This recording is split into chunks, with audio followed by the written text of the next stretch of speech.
Hi friends, నా పేరు Surendra. Welcome back to my channel. Morning నుంచి ఎలిమినేషన్ ఏమి వస్తున్నా నేను ఎందుకు కొంచెం లేట్గా పెట్టానంటే ఇద్దరి మధ్య ఇంకా తుసికలాడుతుంది అన్నట్టు అప్డేట్ వచ్చింది. But finally Ramya got eliminated అంటండి. సో చిట్టి పికిల్స్ రమ్య గాట్ ఎలిమినేటెడ్. అసలు ఏమి ఎందుకు ఎలిమినేట్ అయింది, సో ఎలిమినేట్ అవ్వడానికి రీజన్స్ మాట్లాడుకుందాం. ఎలాగో ఎలిమినేట్ అయిన పర్సన్ తెలిసింది కాబట్టి. దానికంటే ముందు సో మన బిగ్ బాస్ గురించి మన ఆహ్, మన ఫాలోయర్ ఒకరు చెప్పిన మాట ఇక్కడ ఉటంకిస్తాను. ఇది నా మాట కాదు. ఈ క్రెడిట్ ఇదంతా ఆయనకే. సో బిగ్ బాస్ గురించి ఏం చెప్పారంటే, చదరంగం, రణరంగం, సుడిగుండం, ప్రేక్షక గండం, అందరికీ దండం, బిగ్ బాస్‌కి పిండం. అంటే బిగ్ బాస్ షోకి అండోయ్! బిగ్ బాస్ కంటే బిగ్ బాస్ షోకి. బిగ్ బాస్ అనేవాళ్ళు ఒక మనిషిగా ఏమి ఎగ్జిస్ట్ అయ్యి ఉండరు కదా! ఓన్లీ మాటే కదా! బిగ్ బాస్ షోకి పిండం. అంటే పోతుంది అస్సాం దిశగా అట్లా అట్లా దాటుకొని అని. సో అంటే అది అది కామిక్ వేలో ఉందేమో గానీ అది చాలా కరెక్ట్ అనిపించింది. రాత్రి నా లైవ్‌లో కూడా చాలా సేపు దీని మీద జరిగింది. నేను లేట్‌గా చూశాను ఆ మెసేజ్ గూడా. తర్వాత చాలామంది దాని కింద ఉన్నాయి. దాన్ని పిన్ చేయొచ్చు కదా అన్న గూడా. ఇది మెసేజ్. ఓకే.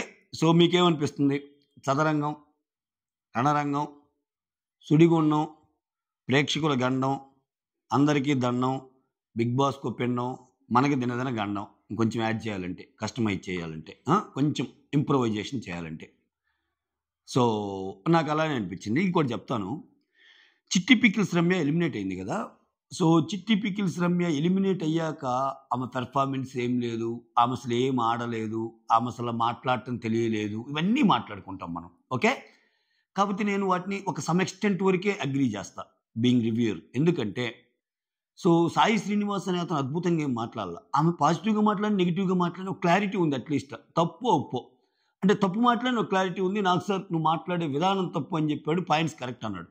ఈవెన్ ఆమె చేసిన అలిగేషన్‌కి కొంచెం ఆమెకి కళ్యాణ్ విషయంలో చేసిన అలిగేషన్‌కి మాక్సిమం సపోర్ట్ ఆమెకే వచ్చింది. బట్ సాయి శ్రీనివాస్ సేవ్ అయ్యాడు. ఈ అమ్మాయి ఎలిమినేట్ అయిపోయింది. సో సాయి శ్రీనివాస్‌కి ఇప్పుడు ఇంకో పవర్ కూడా ఉంది, నామినేషన్ పవర్. ఆయన ఇంకో వారం కూడా ఆడొచ్చు. సో ఈ పవర్స్ ఏంటో, ఈ గోలేంటో అంటే చూడండి. అంటే ఏ దిశగా తీసుకెళ్తున్నాడో షోని. ఇప్పుడు ఆయన కంప్లీట్‌గా ఆయన ఆట బాగాలేదు. అంటే ఆయన ఆట బాగాలేకపోయినా ఓట్లు వస్తున్నాయి కాబట్టి ఓకే. ఒకవేళ నెక్స్ట్ వీక్, ఈ వీక్ అంటే రమ్య కంటే కొంచెం ఎక్కువ ఓట్లొచ్చి సేవ్ అయ్యాలని మనం అర్థం చేసుకోవాలి ఆ ప్రాసెస్ ప్రకారం. లేకపోతే బిగ్ బాసే కాల్ తీసుకున్నాడా అనేది కూడా మ్యాటరు. సో దీంట్లో డైరెక్ట్ ఎలిమినేషనా, లేకపోతే చాలా అస్త్రాలు ఉన్నాయి కదా లోపల. ఆ పవర్ అస్త్రాల్లో ఇంకొకటి నామినేషన్ నుంచి మళ్ళా ఏమన్నా అడిగారా ఆయన్ని, ఇంకొక ఛాన్స్ ఇస్తున్నాను నువ్వేమన్నా సేవ్ చేసుకుంటావా నాయనా అని. ఒకవేళ ఇప్పుడు గాని సేవ్ చేసుకుంటే ఇక నెక్స్ట్ వీక్ నీకు ఆ పవర్ ఉండదు అని ఏమన్నా అన్నారా? లేకపోతే అది ముందే చెప్పారు కాబట్టి ఆ పవర్ యూజ్ చేసుకోవడానికి లేదు. ఈ వీక్ సేవ్ అయితేనే యూజ్ చేసుకోవాలి. ఒకవేళ ఈ వీక్ సేవ్ అయితే నెక్స్ట్ వీక్ యూజ్ చేసుకోవాలా? ఇయన్నీ క్వెషన్ మార్క్స్. ఇయన్నీ చూద్దాం.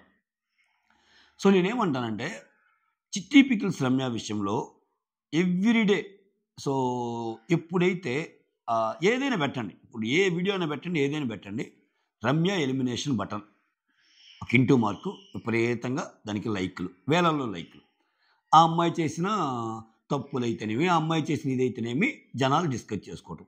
వీటన్నిటికి మేజర్ కారణం ఏమని మీరు ఫీల్ అవుతున్నారు? గేమ్‌లో ఆ అమ్మాయి ఆడింది, ఆ అమ్మాయికి బయట ఉన్న నెగటివిటీ అయి పక్కన పెట్టేసేయండి.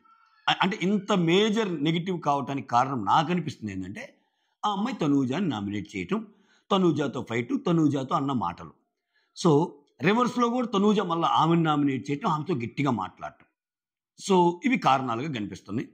ఇంట్లో కూడా ఆమె తనూజ మీదే టార్గెట్‌గా ఆ మటుకు తనూజనే కాదు. Even Ramya and Ritu and demon పవన్‌లో కూడా అరే నువ్వు ఇట్లా ఇట్లా అమ్మాయితోనే ఉంటున్నావు అని బయట పోతుందిరా, చూసుకో జాగ్రత్తగా ఆడు అని చెప్పింది. సో బయట జరిగే బజ్జే కదా అమ్మాయి చెప్పింది. అంటే అమ్మాయి చెప్పిన మాటల్లో మనం అనుకున్న మాటలు లేవా? I'm just asking you. ఇప్పుడు చిట్టి పికిల్స్ రమ్య ఏదైతే చెప్పిందో ఆ క్వెషన్స్‌లో మనం అడిగిన మాటలు లేవా?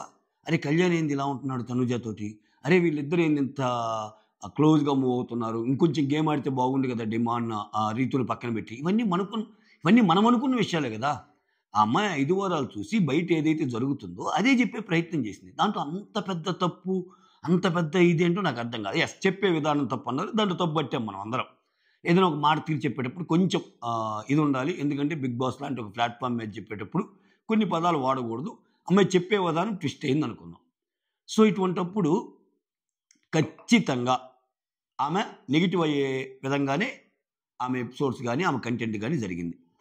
మోరోవర్ బిగ్ బాస్ తన తన తన సొంత ఇన్స్టా హ్యాండిల్స్లోనే సో ఈ అమ్మాయికి తనూజాకి జరిగిన ఒక గొడవని పెట్టి full on mass queen Tanuja versus ఒక చిన్న కంటెస్టెంట్ ఈ అమ్మాయిని పెట్టి అసలు తనూజ పాయింట్స్కి ఆ అమ్మాయి బెంబేలెత్తినట్టు అసలు దడబుట్టినట్టు ఒక ఎక్స్ప్రెషన్ పెట్టి మాస్ క్వీన్ అని తనూజాని హైలైట్ చేశాక ఇంకా ఇప్పుడు రివ్యూస్ చూసేవాళ్ళు లేకపోతే ఇంకొకరు కొంచెం తక్కువ మంది ఫాలో అవుతారు.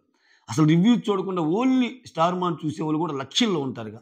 ఆ ప్రోమో చూడంగానే ఫస్ట్ హిట్ ఏమైంది, వామ్మో అసలు ఏందిరా అసలు లైవ్ ఏం ఫాలో అవ్వని వాళ్ళకి, ఆహా ఇన్ని మాటలందాయమ్మా తనూజాని అయిపోయింది పోయి వీక్ అని వేసే ఛాన్స్ కూడా లేకపోలేదు. ఓకే, సో మోర్ ఓవర్ ఇంకొకటి ఏంటంటే బేసికల్గానే ఈ అమ్మాయికి తనూజాకి పడింది కాబట్టి వాళ్ళిద్దరి మధ్య కొంచెం డిఫరెన్స్ ఉన్న Sai Srinivas and Tanuja voting. So కొంతమంది అట్లీస్ట్ అందరని నేను చెప్పను, తనూజ ఫ్యాన్స్కి ఉన్న ఓటింగు అందరూ కాన్సన్ట్రేట్ చేయబడలే, అంత ఓటింగ్ ఉంది. దాంట్లో ఒక 5%, దాంట్లో ఒక 6% మన తనూజ ఎలా సేవ్ అయ్యిద్ది, కింద బాటమ్ టూన్ చూద్దాం, ఎందుకు రమ్య సాయి శ్రీనివాస్లో రమ్య ఎందుకు ఉండాలి అని చెప్పి కొంచెం క్రాస్ ఓటింగ్ సాయి శ్రీనివాస్కి వేసారనుకోండి, ఆబ్వియస్గా అది అంటే అంటే ఆ రిజల్ట్ అనేది చేంజ్ అయ్యిద్ది కదా. It will definitely change the result or not, just tell me your opinion. ఖచ్చితంగా అది చేంజ్ అయ్యే అవకాశం ఉందా లేదా? అందరూ అవ్వలే మీరు అనొచ్చు, ఆమె కూడా నామినేషన్లో ఉంది కదండి, ఆమెకు కూడా భయం ఉంటుంది కదా అసలు తనూజ ఫ్యాన్స్ అలా ఎలా చేస్తారని. తనూజ అసలు నామినేషన్స్లో నుంచి సేవ్ అయ్యే ఓటింగ్ కంటే డబుల్ 4 టైమ్స్ ఎక్కువ ఉంది. అంటే లాస్ట్ ఎలిమినేషన్ జోన్లో ఉన్నకి ఆమె ఓటింగ్కి, లాస్ట్ ఎలిమినేషన్ జోన్లో ఉండే వాళ్ళకి ఒక 5-10% అంటే ఆమెకు ఆల్రెడీ 50% ఓటింగ్ ఉంది, 40%. సో అక్కడ క్వశ్చనే కాదు, వాళ్ళలో కొంతమంది చాలు మన తనూజ ఎలా సేవ్ అయ్యిద్ది ఈ అమ్మాయిని పంపాలి అనుకుంటే ఆబ్వియస్గా వాళ్ళ ఓటింగ్ కూడా సాయి శ్రీనివాస్కి పడే ఛాన్స్ ఉంది. ఇది ఇది ఇది మనం అవుననుకున్నా కాదనుకున్నా నిజం. అంటే సోషల్ మీడియాని వాటిని బడ్జ్ కానీ గమనిస్తే ఖచ్చితంగా అది నిజం. సో ఇన్ని పరిణామాల మధ్య ఇప్పుడు ఏంటంటే తనూజాని ఎలిమినేట్ చేయాలన్నా, తనూజాని ఒక మాట అనాలన్నా ఆలోచించాలి. అంటే అది ఏ రేంజ్కి తీసుకెళ్ళాడంటే బిగ్ బాస్ చిన్న చితక కంటెస్టెంట్స్ కాదు, ఈవెన్ ఇమ్మాన్యుల్ లాంటి వాళ్ళు కూడా ఈ బయటకు వచ్చి వీళ్ళిద్దరూ చెప్పటం వలన మా తనూజాకి ఫుల్ పాజిటివ్ రా, తనూజ ఎక్సలెంట్ రా, ఇప్పుడు తనూజాతో అనవసరంగా పెట్టుకుందిరా ఈ అమ్మాయి వెళ్ళిపోయిందిరా అన్న స్టేజ్కి షోని తెచ్చేశాడు. షో తెచ్చేసినప్పుడు లోపల ఇంకా కష్టం, ఆ అమ్మాయితో ఎవరు కొంచెం జాగ్రత్తగానే ఉంటారు. ఎందుకు వచ్చిన బాధ, ఇక్కడ మొన్నేమో ఈ అమ్మాయి వెళ్ళిపోయింది అనవసరంగా నోరు జారినట్టుంది, తనూజ ఎలిమినేషన్ పవర్ ఏంటో చూపించింది అన్న సిచ్యువేషను అనివార్యంగానే క్రియేట్ అయిపోయింది. అది అవుననుకున్నా కాదనుకున్నా కొన్ని ఈక్వేషన్స్ ఎలా ఉంటాయంటే ఇది జరిగినప్పుడు లోపల ఒక డిస్కషన్ పాయింట్ అయితే వస్తుంది. సో ఇలా వచ్చినప్పుడు కొంచెం ఇదైతే ఉంటుంది. సో మొత్తానికి ఎలిమినేషన్లో భాగంగా ఆమె ఆడకపోవటం, ఆమె నోరు జారటం ఇవి కూడా రీజన్స్ అయ్యి ఉండొచ్చు. నేనేమి ఇవి రీజన్స్ కాదు, ఖచ్చితంగా కాదు, ఆమె అసలు ఎక్స్ట్రాడినరీ ప్రతిభ అని నేను అంటంలా. కానీ వీటితో పాటు మేజర్గా కొంచెం బిగ్ బాస్ కృషి కూడా ఉంది. అంటే ఇప్పుడు ఆమె నామినేషన్ పాయింట్స్ని హైలైట్ చేయొచ్చు. అంటే అఫీషియల్ హ్యాండిల్లోనే అసలు ఒక షేక్ ఆడిస్తే తనూజ ఈ అమ్మాయి తోక ముడుచుకొని వెళ్ళిపోతే ఎలా ఉందో అలా చూపించాడు, అలా లిటరల్లీ అలా చూపించాడు. మాస్ అంతే, ఓరా మాస్ అన్నట్టు చూపించినప్పుడు అమ్మాయిని డౌన్ చేసినట్టే కదా, అమ్మాయి పాయింట్కి అసలు లేనన్నట్టు చూపించినట్టే కదా. సో కంపారిటివ్లీ కూడా సాయి శ్రీనివాస్ ఏమైనా అద్భుతమైన గేమ్ ప్రదర్శించాడా రమ్య కంటే? కాదుగా. సో ఆబ్వియస్లీ ఓటింగే ఇక్కడ మ్యాటరు. ఆ ఓటింగ్ పట్టానికి కూడా రమ్య కంటే సాయి శ్రీనివాస్కి ఎందుకు ఎక్కువ వచ్చిందని చెప్పడానికి నేను అనుకున్న పాయింట్ చెప్పే ప్రయత్నం చేశాను. సో శత్రువు మిత్రుడు అన్నట్టు ఇప్పుడు తనకేమి తనూజతో గొడవలు లేవు సాయి శ్రీనివాస్కి. సో కొంచెం ఒక 10% కాన్సన్ట్రేషన్ రమ్య మీద చేసినా కానీ తనూజ ఫ్యాన్స్ ఆబ్వియస్గా అమ్మాయి వెళ్ళిపోద్ది. సో అదే జరిగిందని నేను అనుకుంటున్నా. అది కూడా వన్ ఆఫ్ ది రీజన్. అది మెయిన్ రీజన్ అనేకంటే అది మేజర్ ఉన్న కారణంలో ఇది మెయిన్ కారణం. సో తనూజతో గొడవ అనేది ఆమె ఖచ్చితంగా ఒక బ్యాడ్ క్రియేట్ చేసిన మాట వాస్తవం. అంటే అంతేనండి గేము. ఇప్పుడు తనూజ వచ్చిన గేమ్లో లైవ్లో ఒకటి జరిగిద్ది, నాకు ఛాన్స్ ఇవ్వరా, మళ్ళా వల్ల వస్తుందో రాదో, నాకు కెప్టెన్ చేసే ఛాన్స్ అని మన తిన్ని అడుగుతుంది. ఎవరిని? ఇమ్మాన్యుయల్‌ని. సో, అది ఆమెకి ఓటింగ్ ఉంది. ఆమె చాలా సూపర్ డూపర్ కంటెస్టెంట్ కాబట్టి ఆమె ఏం చేసినా కరెక్టే. సో, అదే ఇప్పుడు రమ్య అడిగితే అటువంటి అబ్బా! ఇన్ని బేరాలు పోయిందబ్బా! ఇప్పుడొచ్చేసరికి సపోర్ట్ వేరే వాళ్ళని అడుగుతుందని. ఆమె అట్‌లీస్ట్ ఇటువంటివి చేయలేదు గదా! నాకు మీరందరూ ఉండండి ప్లీజ్ అది ఇది అని గాని అట్లేమి అనలేదు గదా! గేమ్ ఆమె ఆడింది. ఎళ్ళిపోయింది. ఓకే. ఎనీహౌ సో, మనమేమనుకున్నా వారానికి ఒకరైతే ఎళ్ళాలా. కుదిరితే ఇద్దరు గూడా ఎళ్ళాలా. So, wishing you all the best Ramya. And that's it. కొంచెం చూసి మాట్లాడు. సో, ఇంకొకటి కొంచెం ఎవరు ఏంటి పెద్దోళ్ళతో పెట్టుకునేటప్పుడు కొంచెం చూసుండాలా. ఎట్టంటే నువ్వు మాట్లాడితే చూడు రిజల్ట్ ఎలా వచ్చిందో. ఓకే. So, signing off. మీ సురేంద్ర.